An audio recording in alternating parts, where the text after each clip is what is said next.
Hey there folks, this is Michael Veazey from Amazing FBA. I'm up in North London, in fact in Hampstead, just down the road from where I live, and I've just been to the post office. I just want to reflect on a rather strange customer experience. Now, we're in strange times anyway, right? But the high street is suffering a bit, allegedly, right? Just a little bit. It always has been the last 10 years or so, but here's one of the reasons maybe why. Because people are very confused about the mix of automation and people, and this place is no different. So the customer experience is, I walk in, I'm not quite sure what to do. There is a machine that shows me where to take tickets. I can show you from here.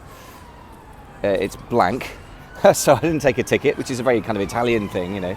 So then my instinct is to queue up, and then nobody seems to know what they're doing at the counter. They don't look very positive, they don't look very definitive about it. Here comes the ambulance to try and rescue the high street. Sorry, just to prove that it's real life here.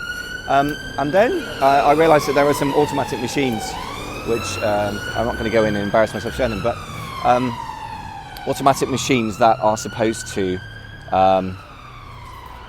help you do the job instead. So I had this large letter, so I put it on the scales, I got my stamps printed out, so £1.97 to print. Okay, that's great. And then I thought, well, okay, well, now what do I do with it?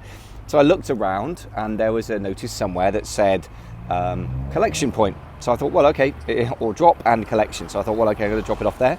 And I walk out of there for a bit. There's nobody there. There's no sign that tells me what to do next. And then some guy wanders over, and I think I maybe say, excuse me, what should I do with this? And he said, I'll just leave it over there in a sort of random looking pile of stuff.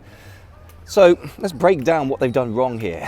And first of all, they have not integrated their staff and their technology. The technology is supposed to kind of make things easier and remove the need for staff and thus overheads from the post office, I guess. In theory, hopefully also lead to a better customer experience, or at least a reasonably good one. But they haven't integrated those because the staff don't seem to be clear what they're doing. The machinery works, but what's lacking is an overall workflow in the minds of the people who design this stuff, and then a communication of that workflow to me, the humble customer. Obviously, I'm 46, I've been going to post offices probably for 35 years. It's not like it's a completely alien experience. And yet I start to feel like I don't know what I'm doing in the post office.